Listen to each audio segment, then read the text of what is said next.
Assalamualaikum, selamat pagi Bu. Ya, selamat pagi Mbak, silakan duduk. Ya, permisi Bu. Ya, dibuat senyaman mungkin dulu ya duduknya. Ya Bu, baik, terima kasih. Ya, dengan senang hati Mbak. Ini benar ya Mbak Tata yang kemarin membuat janji temu dengan Ibu Hari untuk melakukan konseling? Ya Bu, betul, saya Tata. Salam kenal ya Mbak Tata.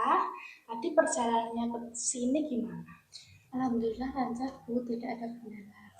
Alhamdulillah ya kalau lancar. Kemudian Ibu ingin jelaskan dulu ya Mbak Tata, nanti kita kan akan melakukan konseling.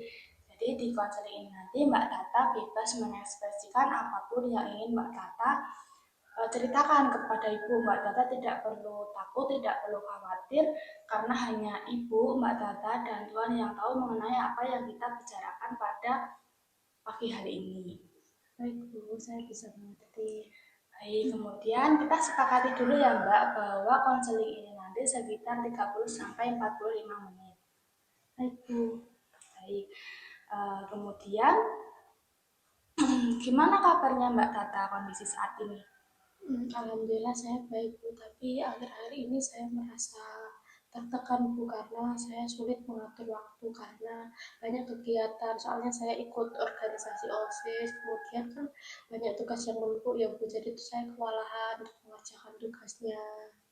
Oh begitu. Jadi memang kondisi fisiknya Mbak Tata memang alhamdulillah sehat ya Mbak Tata, tetapi di pikiran Mbak Tata ini memang akhir-akhir ini saat ini banyak pikiran mengenai tugas sekolah ya Mbak Tata. Oh, begitu. Jadi tadi Mbak Tata mengikuti organisasi apa? Saya ikut OSIS Bu. Oh begitu. Wah, jadi Mbak Tata memang banyak kegiatan atau aktivitas yang sedang dijalankan di sekolah ya Mbak Tata? Iya. Nah, kalau Ibu boleh tahu, bisa diceritakan lebih lanjut mengenai sulit mengatur waktunya? Jadi kan saya setiap Senin sampai Jumat itu kan saya kadang pulang sekolah itu masih ada rapat Bu. Kadang rapatnya itu sampai habis maghrib, kalau enggak habis isya itu baru selesai. Jadi waktu saya sudah sampai rumah saya tuh malas untuk mengerjakan tugas Bu, karena kalau sudah sampai rumah saya pastinya langsung istirahat, mandi, makan gitu Bu. Jadi saya nggak ada waktu untuk mengerjakan tugas. Oh begitu. Jadi aktivitas Mbak Tata ini setelah pulang sekolah harus mengikuti kegiatan OSIS ya Mbak Tata. Iya Bu. Kemudian tadi OSISnya ini sampai maghrib bahkan sampai kadang malam gitu ya Mbak pulangnya habis isya ya. Iya. Kemudian bisa diceritakan aktivitas Mbak Tata setelah sampai di rumah itu tadi gimana? Kadang saya itu kalau sampai rumah langsung mandi Bu, terus makan istirahat. Kadang saya itu buka HP cuma buat lihat notifikasi dari grup OSIS. Kadang kan ada apa namanya info yang mendadak, jadi saya harus mantengin grupnya itu Bu. Oh begitu. Jadi Mbak Tata setelah pulang sekolah ini beristirahat, kemudian istirahatnya mandi, makan, tetapi sambil membuka handphone ya Mbak Tata. Kalau Ibu boleh tahu membuka handphonenya selain untuk membuka pesan, yaitu untuk membalas notifikasi dari pesan teman ataupun di grup itu ada yang lain nggak Mbak? Kadang kan saya bosan ya Bu, kayak capek seharian, terus saya sesekali itu buka medsos seperti TikTok, IG, scroll gitu Bu, tapi kadang saya tuh sampai lupa waktu Bu, kan awalnya saya cuma mau sebentar aja scroll satu video atau dua video, tapi kadang ya keterusan gitu Bu. Oh begitu. Lalu Mbak Tata, ketika Mbak Tata sedang men-scroll media sosial itu ya Mbak Tata lewat handphone, itu di pikiran Mbak Tata sebenarnya terlintas enggak mengenai tugas sekolah? Saya kepikiran Bu sebenarnya, tapi saya tuh hati saya gini, kan bisa dikerjakan besok-besok lagi gitu Bu, jadi kayak tugasnya malah semakin menumpuk. Oh begitu, jadi Mbak Tata berpikir bahwa esok ini masih ada waktu untuk mengerjakan tugas ya Mbak Tata? Begitu. Nah ketika waktu semakin dekat ya Mbak Tata untuk pengumpulan waktunya atau deadline pengumpulannya, ini perasaan Mbak Tata gimana? cemas Bu, karena kan teman-teman saya sudah mengerjakan Bu, jadi kayak saya semakin cemas, takut apa ya nggak bisa ngerjain gitu Bu, ketinggalan. Begitu. Kemudian jika Mbak Tata semakin panik ya Mbak Tata, semakin panik, semakin cemas, tidak mengerjakan tugas, kemudian mengerjakan tugasnya mepet waktu deadline ya Mbak Tata. Eh, di kerjakan waktu deadline-nya ini biasanya Mbak Tata mengerjakannya di waktu apa? Pas malam hari Bu, waktu saya agak senggang itu saya mulai agak mengerjakan gitu. Oh begitu. Lalu apakah ada efek di keesokan harinya? Saya jadinya kan ngantuk Bu, jadi nggak fokus kalau pas pelajaran, jadi pengennya tidur. Oh begitu. Jadi di waktu deadline semakin dekat ya Mbak Tata, misalkan ini ya Mbak Tata, kalau Mbak Tata mengerjakan hari ini di hari apa? Ada tugas di hari Selasa ya Mbak Tata. Kemudian pengumpulannya di waktu hari Kamis. Mbak Tata berarti menundanya di hari Rabu, memilih untuk tidak mengerjakan dan mepet ya Mbak Tata. Nah, kemudian jika hal ini terus-menerus terjadi, itu Mbak Tata yang dikhawatirkan apa? Saya semakin nggak fokus Bu, jadi saya nggak bisa mengatur waktu, kewalahan sendiri dan tugasnya semakin menumpuk. Oh begitu, jadi Mbak Tata khawatir tidak bisa mengatur waktu. Kemudian yang Mbak Tata khawatirkan terjadi pada diri sendiri selain itu ada nggak Mbak? Saya itu menjadi stres Bu, tertekan karena saya merasa ketinggalan ya Bu, karena kan teman-teman saya kan bisa mengatur waktu dan sedangkan saya nggak bisa Bu. Oh begitu. Baik, Ibu mengerti ya yang sedang Mbak Tata alami pada saat ini, yaitu kondisinya Mbak Tata sulit mengatur waktu, yaitu mengerjakan tugas dan aktivitas organisasi OSIS ya Mbak Tata. Baik, jadi Mbak Tata kan mengalami hal seperti itu.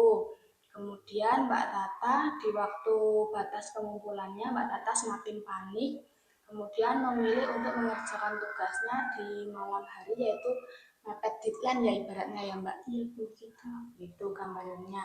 Nah, jadi Ibu melihat nih Mbak Tata, kita melihat bahwa Mbak Tata ini mengalami pola yang berulang. Jadi polanya ini Mbak Tata setelah pulang sekolah itu kan harus mengikuti aktivitas organisasi yaitu OSIS. Kemudian Mbak Tata lelah, kemudian capek, kemudian memilih untuk setelah pulang itu makan, mandi, kemudian beristirahat sambil membuka handphone ya Mbak Tata. Benar? Nah, di waktu membuka handphone ini malah Mbak Tata berpikir masih bisa esok hari untuk mengerjakan tugasnya Mbak Tata. Tetapi pada kenyataannya hari ini semakin dekat ya Mbak Tata untuk pengumpulan tugasnya. Nah, jadi Mbak Tata semakin tertekan, stres, cemas, kemudian takut jika nilainya nanti semakin turun. Benar begitu ya Mbak Tata? Nah, jadi nanti Mbak Tata kita kan udah mengetahui pola yang berulang yang Mbak Tata alami pada saat kondisi saat ini.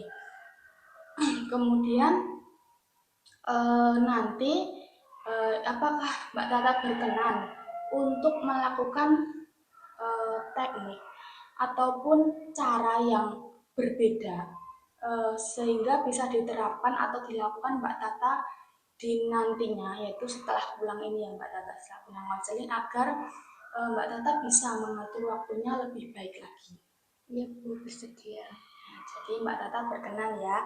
Baik, jika berkenan Mbak Tata, nanti Ibu akan apa dulu ya, nanti kita ada Mbak Tata ada tiga situasi, tiga gambaran ya Mbak Tata. Yang pertama ini situasi yang memicu, kemudian yang kedua perilaku yang muncul, dan yang ketiga ini adalah akibat setelahnya atau efek setelahnya.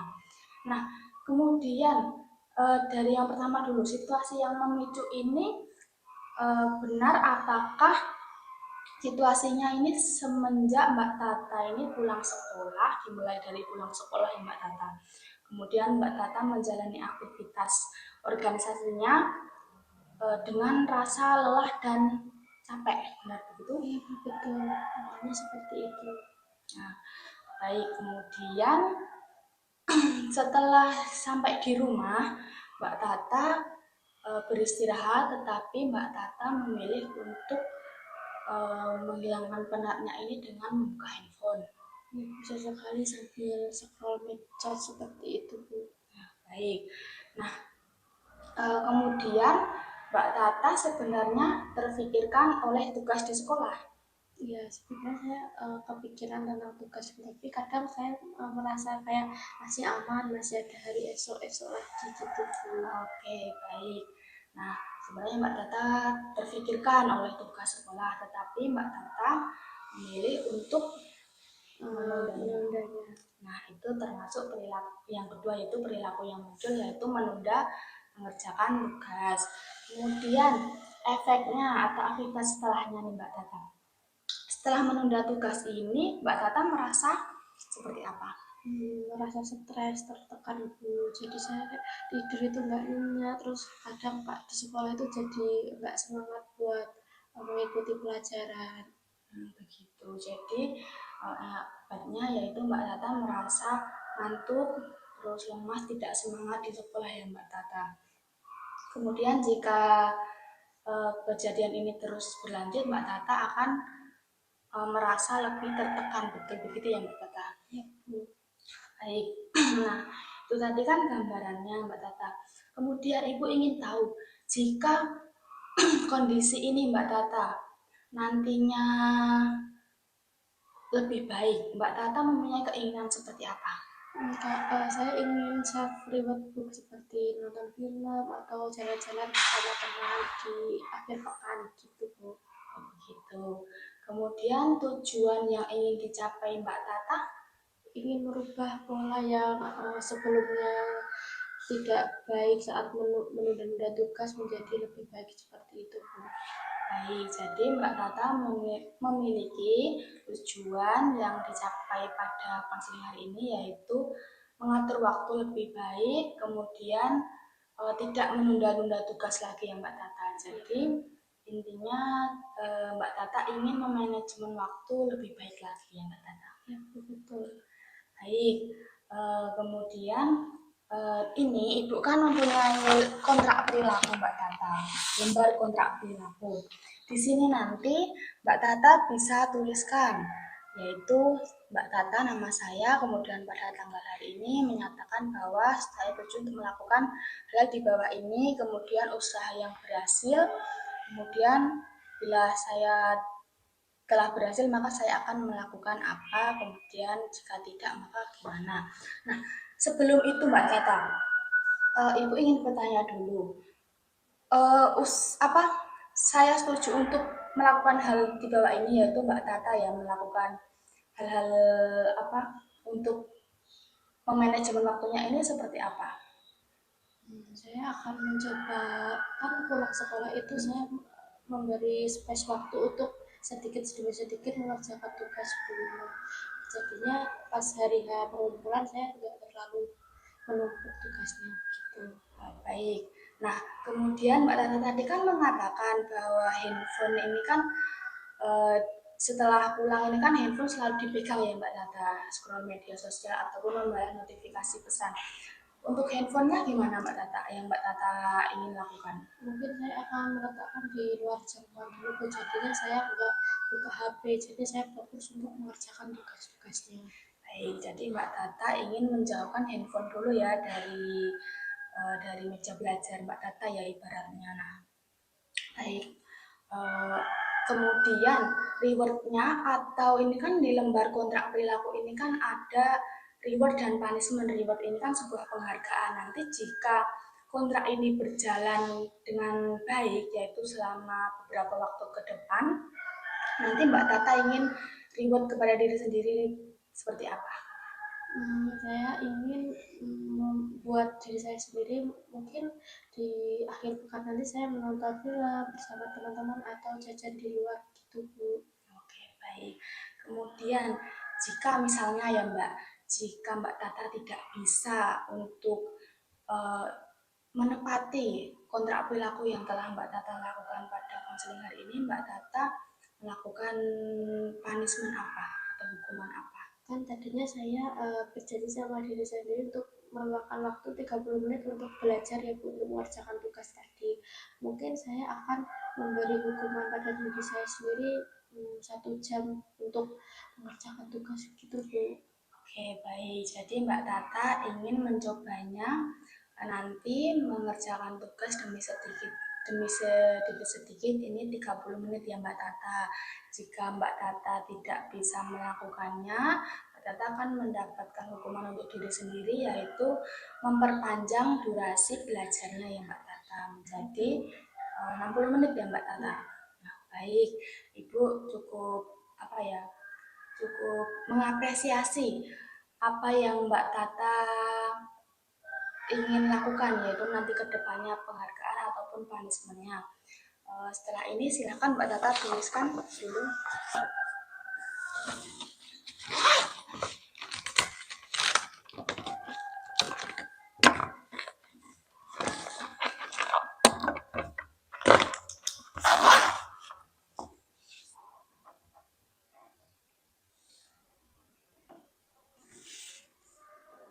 Ini tadi tanggal berapa Bu? Ini tanggal 16.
Pembelajaran kontraknya yang isi Bu Ocha ya. Oh iya, nanti dibaca dulu nanti ya Mbak. Oke, Sudah? sudah. Baik, ini kan Mbak Tata sudah menuliskan di kontrak perilaku ya lembarnya ya. Mbak Tata bisa membacakannya? Kontrak tingkah laku saya Tata pada tanggal 16 Juni 2026 menyatakan bahwa saya setuju melakukan hal-hal di bawah ini. Memanajemen waktu belajar seperti 30 menit untuk mengerjakan tugas yang menumpuk. Kemudian usaha saya dianggap berhasil bila tugas berhasil diselesaikan sebelum deadline yang ditentukan. Kemudian bila saya telah berhasil melakukan hal di atas, maka saya akan mendapatkan bisa menonton film kesukaan yang sedang tayang di bioskop dan juga makanan bersama teman-teman di akhir pekan. Gitu Bu. Bisa Mbak Tata tambahkan untuk punishment-nya, yaitu hukuman jika Mbak Tata tidak bisa menyelesaikan dengan tepat waktu nanti ke depannya. Terus di bawah sini ya Bu? Iya.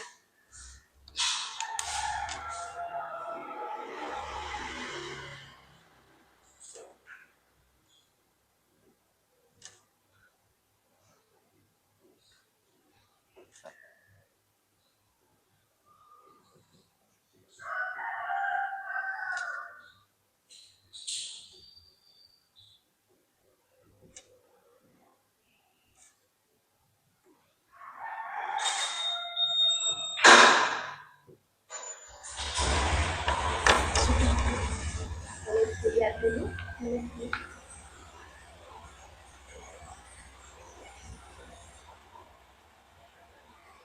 Mbak Tata bisa membacakan lagi untuk punishment-nya atau hukumannya. Hukumannya saya akan belajar lebih dengan menggunakan durasi yang lebih lama selama 1 jam. Baik. Baik, Mbak Tata kan sudah menuliskan di lembar kontrak perilaku ya. Kemudian nanti kita akan melakukan lembar kontrak perilaku ini selama jangka waktu 14 hari ke depan. Jadi selama 14 hari ke depan ini Mbak Tata bisa melakukan apa yang Mbak Tata tuliskan di kontrak perilaku ini. Apakah Mbak Tata setuju? Ya, saya setuju. Jika Mbak Tata setuju, silahkan menuliskan dulu tanggal berakhirnya 14 hari ke depan dari hari ini. Kemudian Mbak Tata silahkan tanda tangan.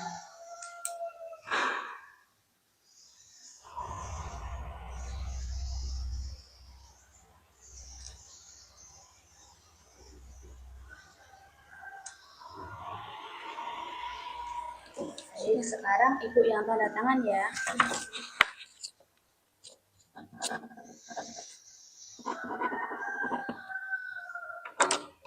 Baik, Mbak Tata. Terima kasih ya Mbak Tata sudah menuliskannya di dalam kontrak perilaku.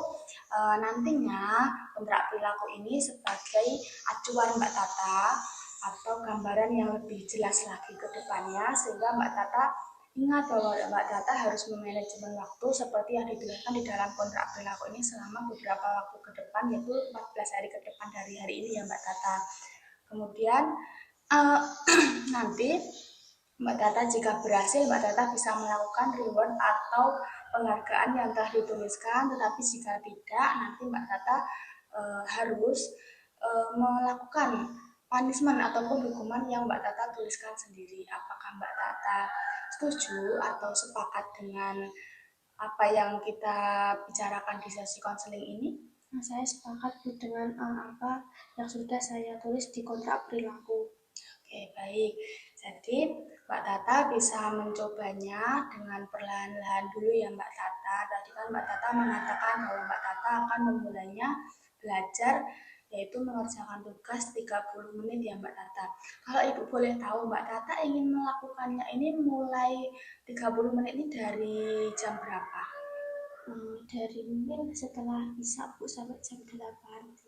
Oke, baik. Jadi Mbak Tata setelah pulang sekolah yaitu melakukan 30 menit untuk meluangkan waktu ya Mbak Tata untuk belajar mengerjakan tugas, yaitu intinya menyicil satu persatu ya Mbak Tata. Iya. Baik, Ibu sudah mengapresiasi ya atas apa yang ingin Mbak Tata lakukan. Semoga nanti Mbak Tata bisa melakukannya dengan lebih baik lagi, berjalan dengan baik lagi. Nah, setelah tadi Mbak Tata menuliskan kemudian juga membacakan di depan ibu ya Mbak Tata. Nah, ini perasaannya gimana Mbak Tata? Jadi agak lebih lega Bu, tidak seperti pertama kali saya datang ke ruang konseling. Oke, baik. Jadi Mbak Tata lebih lega karena Mbak Tata sudah menuliskannya di lembar ini ya Mbak Tata, kontrak perilaku, dan juga nanti bisa menjadi acuan ke depannya ya Mbak Tata. Iya Bu. Baik, terima kasih ya Mbak Tata. Ibu cukup bangga, cukup mengapresiasi dengan apa yang Mbak Tata ingin lakukan. Kemudian terima kasih juga Mbak Tata telah terbuka untuk bercerita hari ini dengan Ibu. Nanti semoga setelah 14 hari ke depan Mbak Tata bisa melakukannya dengan baik sesuai dengan kontrak perilaku yang Mbak Tata tulis. Kemudian jika nih Mbak Tata apakah ada tantangan jika kemudian Mbak Tata goyah di 2 hari ke depan atau 3 hari ke depan, ini Mbak Tata akan gimana? Mungkin saya akan bertanya lebih lanjut kepada Ibu agar gimana caranya biar saya tidak goyah dengan tujuan yang sudah saya sepakati di kontrak perilaku. Oke, begitu. Baik. Nah, nanti bisa bertanya pada Ibu ya untuk mengevaluasinya di pertemuan berikutnya. Tetapi Mbak Tata juga harus mengingat jika Mbak Tata goyah, ini Mbak Tata harus mengingat bahwa Mbak Tata sudah menuliskannya di kontrak perilaku, tujuan yang ingin dicapai Mbak Tata, sehingga Mbak Tata harus semangat ya Mbak Tata untuk menjalankannya dengan konsisten. Memang tidak gampang ya Mbak Tata, Ibu tahu, Ibu mengerti. Tetapi nanti bisa dijalankan secara perlahan-lahan dulu ya Mbak Tata, tidak perlu yang harus sempurna dulu. Yang penting nanti tugasnya bisa dicicil satu persatu agar tidak menumpuk ya di atas pengumpulannya. Baik Bu, terima kasih sudah membantu saya untuk cerita, jadi saya lebih lega Bu. Ya, terima kasih juga ya Mbak Tata. Ibu dengan senang hati membantu Mbak Tata pada hari ini. Semoga nanti ke depannya atau nanti setelah Mbak Tata menjalankan kontrak ini, Mbak Tata bisa selalu ingat tujuan yang ingin dicapai Mbak Tata. Kemudian Mbak Tata ingin bahwa Mbak Tata lebih mengatur waktunya, manajemen waktunya, dan keadaan ini semoga nanti semakin lebih baik ya Mbak Tata, keadaan Mbak Tata. Iya Bu, terima kasih Bu, saya izin keluar karena habis ini saya mau rapat OSIS lagi. Ya, kalau begitu Ibu simpulkan dulu ya Mbak Tata mengenai konseling hari ini. Jadi Mbak Tata tadi mengalami permasalahan bahwa Mbak Tata sulit mengatur waktu, kemudian Mbak Tata sulit mengatur waktunya yaitu aktivitas organisasi OSIS yang dilakukan di sekolah, yaitu saat pulang sekolah, kemudian saat sampai di rumah itu merasa lelah, kemudian mengingat bahwa tugas itu semakin banyak, semakin menumpuk, tapi Mbak Tata memilih untuk tidak mengerjakannya sampai batas waktu pengumpulan, sehingga di hari H ini Mbak Tata merasa panik dan cemas. Benar begitu ya Mbak Tata? Benar. Kalau begitu, setelah Mbak Tata menceritakan permasalahan ini, nah kita menyelesaikan solusinya, yaitu Mbak Tata yaitu menyepakati bahwa ada lembar kontrak perilaku. Jadi Mbak Tata bisa menuliskan usaha apa Mbak Tata jika Mbak Tata keinginannya jika keadaan ini berubah, kemudian rewardnya untuk Mbak Tata, dan punishmentnya jika Mbak Tata tidak menjalankannya sesuai dengan tujuan. Nah, ini yang Ibu simpulkan. Semoga nanti ke depannya Mbak Tata permasalahannya cepat selesai Mbak Tata. Baik, kalau begitu Mbak Tata tadi mengatakan bahwa ada acara selanjutnya ya Mbak, kegiatan selanjutnya. Ibu tutup sesi konseling pada hari ini. Terima kasih ya Mbak Tata sudah mau datang ke sini. Ibu cukup mengapresiasi apa yang Mbak Tata ceritakan kepada Ibu. Ibu tutup. Wassalamualaikum warahmatullahi wabarakatuh. Waalaikumsalam warahmatullahi wabarakatuh. Saya izin. Iya Mbak Tata, terima kasih ya Mbak Tata. Hati-hati di jalan. Terima kasih. Iya.